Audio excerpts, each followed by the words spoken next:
Hey, what's going on, guys? So basically I figured I would start a daily vlog of any daily thoughts, ideas, what I've done at work, new tools, basically anything I can think of. And definitely hit me up in the comments of any ideas you want me to discuss, or anything about me that you want to know.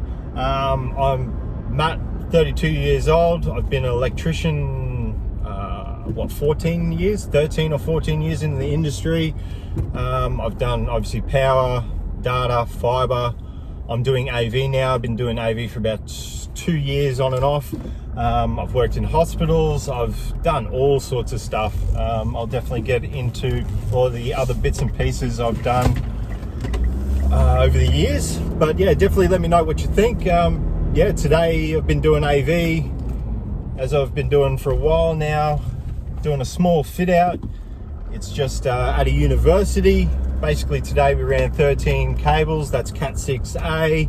Not a massive run, got that done. We don't have much of the equipment yet, so it is a push job, but we couldn't do too much without the gear, so it's just all prep, running in cables, getting all them half fit off, because we don't actually have all the jacks, all that sort of gear.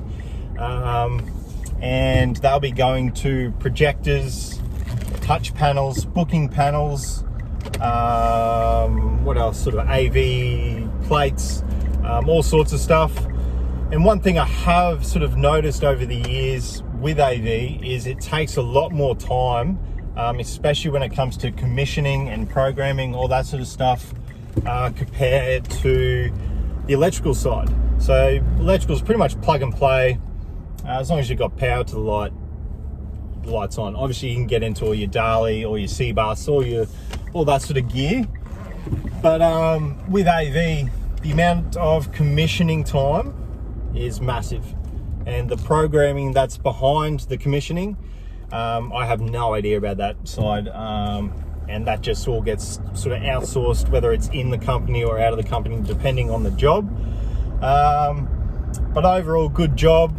We got the fish sticks out today from Milwaukee, smashed them through the ceiling. They were really handy, getting them along purlings. They glow in the dark, so it was absolutely really good. I always love getting them out, and it's turning a few heads. A few of the other guys haven't really seen them, and it is hard to justify at the beginning before getting fish sticks. They sort of do look gimmicky. A lot of us already use conduits. They're cheap, couple of bucks for a bundle really if you've got an account through a company. And so most guys use conduits, and they use yellow tongues to get up and down walls. If you don't know what a yellow tongue is, it's basically, they used to be and still are a joining piece for timber flooring, but Sparkies took them years ago and use them to go up and down walls. But when inside the wall, they do coil up. And so today we had a void to get up and down in. The apprentice threw the fish stick straight up, or it might have gone down, I can't remember. Grabbed it straight away. He was quite impressed, but it's definitely turning some heads. I'm keen to see it taken on by the rest of the company. I work for a fairly large company, so I would like to see more vans carrying the fish sticks. And here's a question for you guys. Do you think fish stick kits, like, they're about 500 bucks for the Milwaukee one, so if we're talking $500 for a tool, should a tradesman have to grab it? Obviously if it's not essential, it's up to them whether they want it, but that sort of gear, like, you got hammer drills, you got safety gear, you got harnesses, I even think hole saws, consumable parts like that, hole saws and drill bits, I believe it should be on the company. Let me know your thoughts on that. Do you think it should be on the tradesman or the apprentice? Should an apprentice have to pay for drill bits if they're using them constantly, or hole saws, that sort of gear? But yeah, so using those. I did also drop into Sydneytools.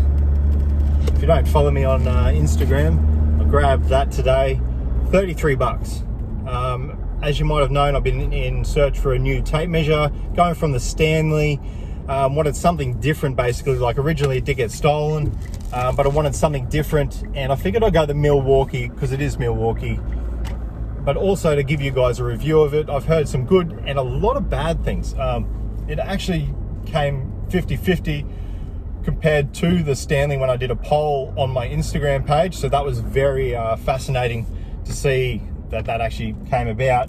But I had a lot of people say that the problems with that tape is it's not as rigid, and it doesn't hold its form basically sometimes. Anyway, like I've only heard that a couple of times. And the other thing is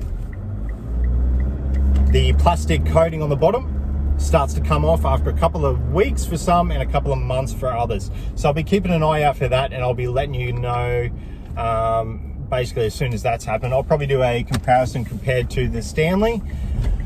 But yeah, overall good day. That's basically it. So stay tuned for the next one, and definitely let me know any topics you want me to talk about, whether it's jobs I've been on, other work I've done, thoughts on the industry, thoughts on tools, just random stuff. Who knows? Hit me up, and I'll contemplate whether I talk about it or not. But stay tuned for the next one, and have a great day, guys. Cheers.